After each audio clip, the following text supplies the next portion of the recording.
Hello my dear friends, कैसे हैं आप। उम्मीद करती हूँ आप अपने परिवार में बहुत ही खुश होंगे और स्वस्थ जीवन बिता रहे होंगे। मेरे इस channel easy life with Reena में आपका बहुत बहुत स्वागत है।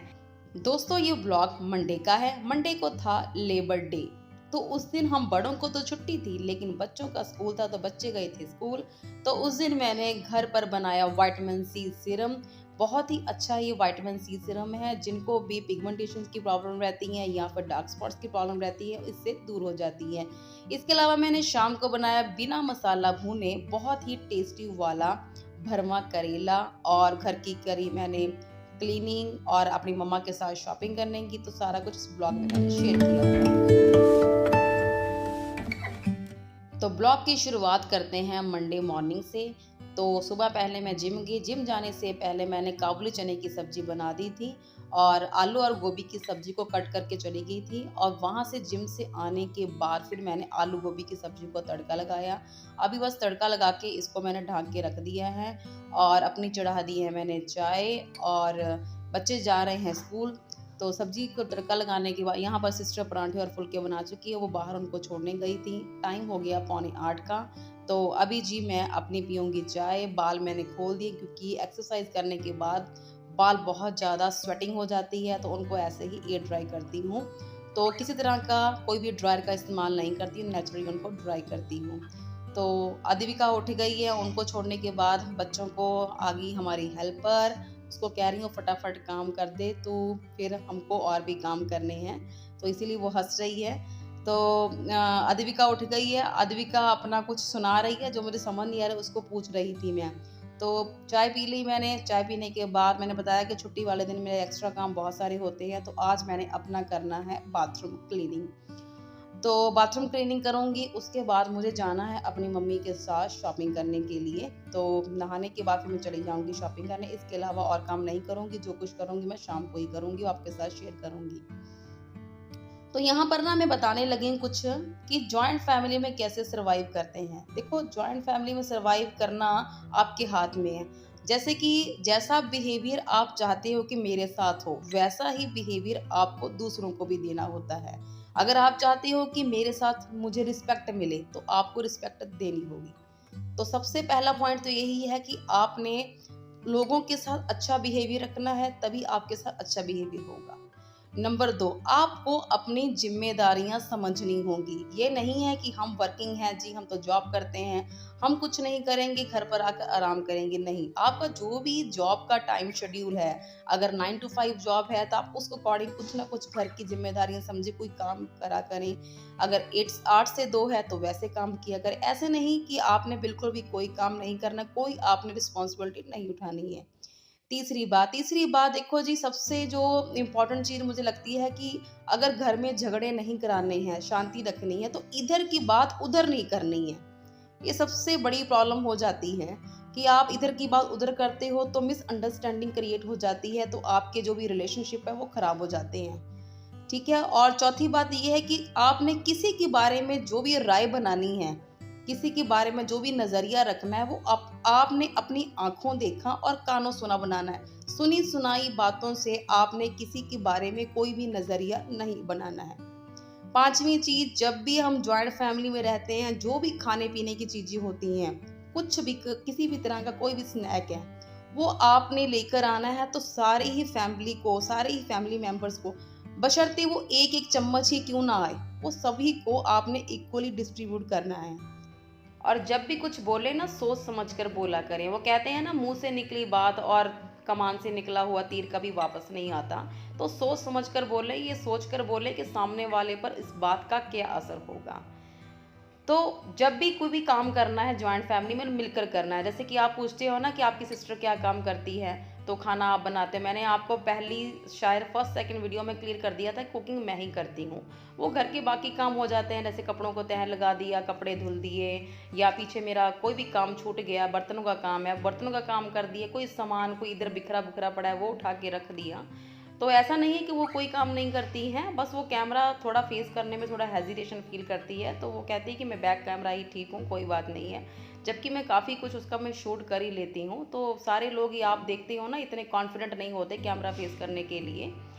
तो ये छोटी-छोटी बातें हैं जो आपको सर्वाइव करवाती हैं जॉइंट फैमिली में। देखो जी, फिर मैं चली गई मम्मा के साथ शॉपिंग करवाने के लिए, फिर वहाँ से आई, उस दिन गर्मी ज़्यादा थी तो पसीना-पसीन हो गई, हेयर भी कट करवा लिए और बाल अब मैं खुले ही छोड़ती हूँ। तो आ गई घर, मैंने अपने लिए रिस्ट वॉच भी खरीदी है, तो जब टाइम लगेगा मैं आपके साथ शेयर भी करूँगी। तो इस ब्लॉग में मैं आपके साथ शेयर करना भूल गई थी, तो नेक्स्ट टाइम करूँगी। बज गए थे 3, तो आ गई घर पर और फिर थोड़ा सा भी करा था मैंने आराम। तो यहाँ पर हम हमारे कीज़ रख लेते हैं और पर्स मैं रखती हूँ वहाँ पर। मैंने लास्ट वीडियो में बताया था ना कि आप अपने में भी और बच्चों में भी वो एबिलिटी डेवलप करें कि जहाँ से चीज़ उठाई और वहीं रख दी। तो मैं भी ऐसे ही करती हूँ। इससे क्या होता है कि आपके जो काम होते हैं ना वो एक्स्ट्रा वाले वो बच जाते हैं, टाइम सेविंग हो जाता है, सारा कुछ घर भी ऑर्गेनाइज रहता है। पर्स मैं अपना यहाँ पर ही हैंग कर देती हूँ, साथ ही मेरा जिम बैग भी हैंग होता है यहीं पर ही। तो ये टाइम हो गया था शाम का, 5 बज गए थे, बच्चों को देना था दूध और उसके बाद बनाऊंगी मैं अपने लिए चाय, फिर चाय पियेंगे।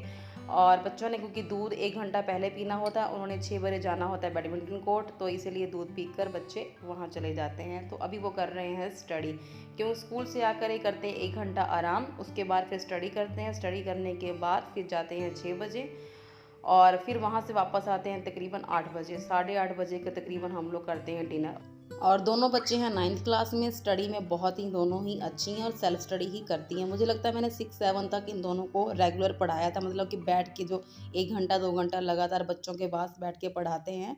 तो उसके बाद मैंने अपनी एमकॉम की स्टडी स्टार्ट कर दी थी, तो अभी मेरी फरवरी में एमकॉम कंप्लीट हुई, उसके बाद मैंने यूट्यूब चैनल स्टार्ट कर लिया था। तो जब मैंने अपनी एमकॉम की स्टडी स्टार्ट करी थी तो मेरे हस्बैंड मैथ मास्टर हैं, तो उन्होंने बच्चों की स्टडी थोड़ा टेक केयर करनी शुरू कर दी थी। अदरवाइज़ तो बच्चे खुद ही स्टडी करते हैं, थोड़ा बहुत जो कुछ पूछना होता है हस्बैंड देख लेते हैं। तो मोस्टली बच्चे मेरे सेल्फ स्टडी करते हैं, वो स्टडी में भी अच्छे हैं और गेम में भी अच्छे ही हैं।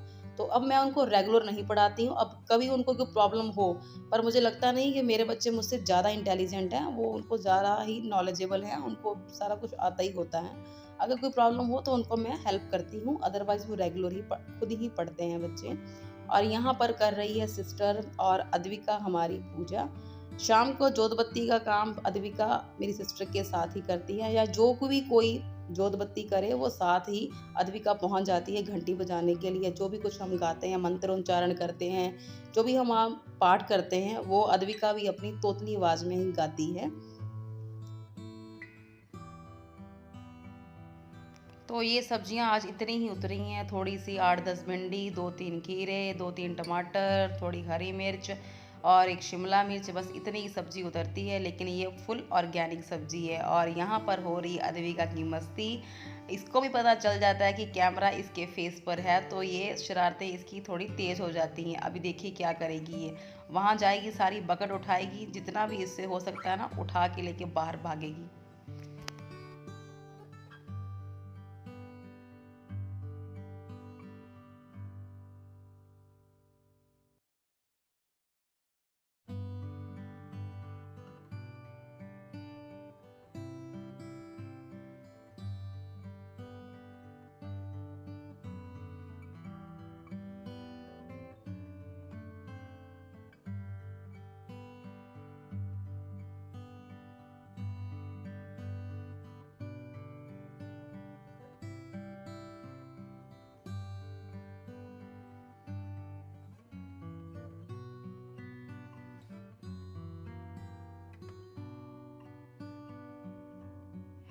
तो उसके बाद जी फिर मैंने शुरू कर दिया किचन का काम करना। जैसे कि मैंने जिंजर गार्लिक पेस्ट बनाया था ना, वैसे ही मैंने आज ग्रीन चिली का पेस्ट भी बना लिया था। थोड़ा सा इसमें मैंने लेमन जूस ऐड कर दिया था ताकि इसकी जो प्रिजर्वनेस है ना वो थोड़ी और लंबी हो जाए, ताकि ये जो मेरी हरी मिर्ची का जो पेस्ट बना के रखा है ना ये ख़राब ना हो। अच्छा, इसका तरीका मैंने और अपनाया, इसको मैंने चॉपर में चॉप किया है ताकि इसका पानी ना निकले। अगर इसका पानी निकल आता तो इसकी जो शेल्फ़ लाइफ है ना वो कम हो जाती, तो इसीलिए मैंने इसको चॉपर में चॉप करके इसको फिर मैंने रख दिया कांच के जार में। और यहाँ बना रही हूँ हेल्दी स्नैक्स, जो कि हम घर के जो बड़े लोग हैं वो सब लोग खाते ही हैं। जो कच्ची गिरी थी मूंगफली की, उसको मैंने ड्राई रोस्ट कर ली, उसमें किसी तरह का कोई भी घी और तेल का इस्तेमाल नहीं किया था, बस बिल्कुल ही लो फ्लेम पे उसको भूनती गई थी और ये बहुत अच्छे से बन के तैयार होगी। उसके बाद फिर मैंने जो मखाने थे, मखानों में देसी घी डाल के उसको रोस्ट कर लिया था। अब यहाँ बनाने जा रही हूँ मैं बिना मसाला भूने भरमा करेला। भरमा करेले के लिए लहसुन की कलियों को अच्छे से पीस लेती हूँ, वो छोटी वाली हमामदस्ती में। फिर उसके बाद इसमें डालती हूँ सारे मसाले जो रेगुलर मसाले होते हैं, काली मिर्च का पाउडर, जीरा पाउडर, इसमें गरम मसाला, नमक, हल्दी और क्या डाला, अच्छा जो मेन चीज़ है वो होती आम की खटाई का मसाला, जो कि मैं आमतौर पर खिचड़ी बनाती हूँ उसमें भी डाल देती हूँ, कभी कभार बिरयानी बनाती उसमें भी डाल देती हूँ। जो आम की खटाई का जो मसाला है ना, बस यही इसका जो मेन मसाला, किंग मसाला, बस इसी को कहेंगे। इसी से ही ना इसका टेस्ट ऐसे आएगा जैसे कि आपने मसाला भून के भरवा करेला बनाया है। तो इन सारी चीज़ों को अच्छे से मिक्स करके इस करेले में कट लगा के भर देती हूँ। अच्छा, हम लोग क्या करते हैं, जो करेले को ना ऊपर से इसको छीलते नहीं हैं। अदरवाइज़ मेरे डैडी जी कहते हैं कि तुमने ना सारी ही जो इसकी न्यूट्रिशन वैल्यू थी तुमने वो ख़त्म कर दी है। तो हम लोग भी इसको छीलते बिल्कुल नहीं है। बस इसको क्या करती हूँ मैं, इसको धुल के नमक लगा के 1 घंटा छोड़ देती हूँ। जब इसका सारा ही कड़वाहट निकल जाती है फिर इसको अच्छे से धुल लेती हूँ। धुल के उसके बाद फिर इसको मैं कट करके मसाला भर देती हूँ। तो मेरे मखाने हो गए थे ड्राई रोस्ट अच्छे से। तो उसके बाद फिर मैंने चढ़ा दिए करेला बनने के लिए।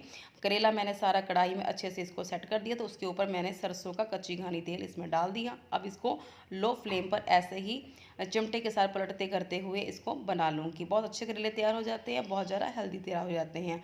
और शाम को तो आपको पता ही है, जो भी मेरे रेगुलर व्यूअर्स हैं वो खाने के बारे में जानते हैं कि हम लोग खाते हैं दाल चावल सब्जी रोटी। तो करेले मेरे बन गए। उधर मैंने मूंग धुली दाल भी चढ़ा ली थी, दूध भी बॉयल हो रहे हैं, इधर मैंने चावल भी चढ़ा दिए थे। तो ये सारे काम हो रहे थे शाम को। चावल के लिए मेरी छोटी सी कढ़ाई है, उसी में डेली ही बनाती हूँ। बस मुझे पता है मेरी एग्जैक्ट क्वांटिटी क्या है, जितने भी मेरे फैमिली मेम्बर्स हैं उनकी मुझे कंजप्शन के अकॉर्डिंग मैं बना लेती हूँ।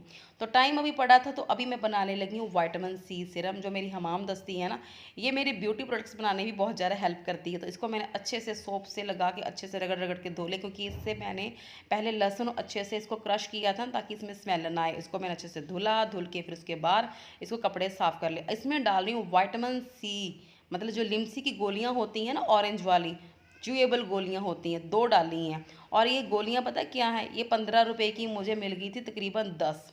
तो 2 गोलियों को लेकर उसको अच्छे से क्रश कर लिया, बिल्कुल पाउडर फॉर्म में ले आई मैं। उसके बाद इसमें डाल रही हूँ aloe vera gel. Aloe vera gel actually मेरे पास 2 बॉटल थी, दोनों ही सिरे लग गई थी, मतलब कि दोनों ही ख़त्म के किनारे पर थी। तो दोनों में से मैं निकाल निकाल के बस मुझे एक ही चम्मच चाहिए। एक एलोवेरा जेल टर्मरिक वाला था और एक एलोवेरा जेल जो नॉर्मल वाला होता है, प्लेन वाला। उन दोनों में से मैंने निकाल के इसमें 1 चम्मच डाल दिया है। कोई भी आपके पास एलोवेरा जेल हो, पतंजलि का भी इवन हो। जब से ममा अर्थ का आया तो मैं यही यूज़ करने लगी, बच्चे क्योंकि यही अप्लाई करते हैं। उसके बाद मैंने इसमें डाला विटामिन ई का कैप्सूल, एवियन का जो कैप्सूल है। एक कैप्सूल तो लाकर रख ही लो, क्योंकि ये हेयर केयर में भी काम आते हैं और इसको स्किन केयर में भी यूज़ करते हैं। तो ये भी कैप्सूल ज़्यादा महंगे नहीं होते हैं। तो उसके बाद मैं डाल रही हूँ इसमें 2 चम्मच ग्लिसरीन। ग्लिसरीन भी आपको हर घर में मिल जाएगी, इसीलिए विटामिन सी सीरम बहुत सस्ते में तैयार हो जाता है। सिर्फ विटामिन सी की जो गोलियाँ लानी पड़ेगी।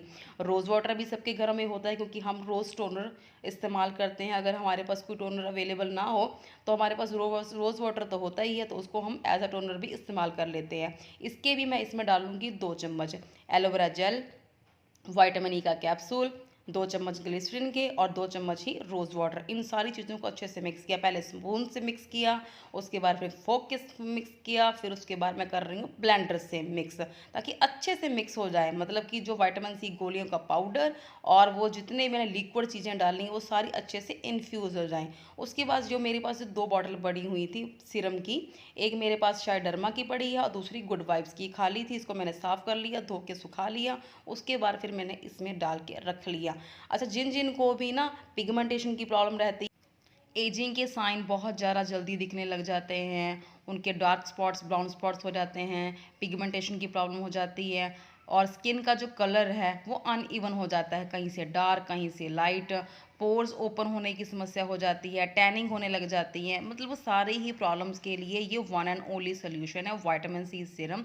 बहुत ही इफेक्टिव है। मैं आपको अपनी वीडियोस में बताती हूँ, जो होम रेमेडीज़ होती हैं ना, इनको रेगुलर यूज़ करोगे तो इनका रिजल्ट बहुत अच्छा मिलता है और किसी तरह का कोई भी साइड इफ़ेक्ट नहीं होता है और लगाने से ही होता है। लगाओगे तभी ये चीज़ें आप पर वर्क करेंगी।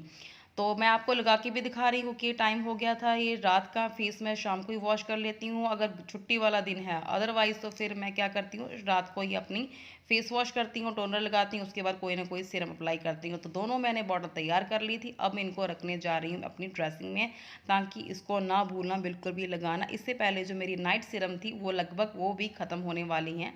तो अब इसको भी स्टार्ट किया है मैंने। अब टाइम हो गया है जी 8:30 का। तो करेले भी बन गए, यहाँ पर राइस भी कुक हो गए और दाल भी बन गई। तो आटा भी मैंने पहले ही गूँथ लिया था। अब मैं जा रही रोटियाँ बनाने। बाय।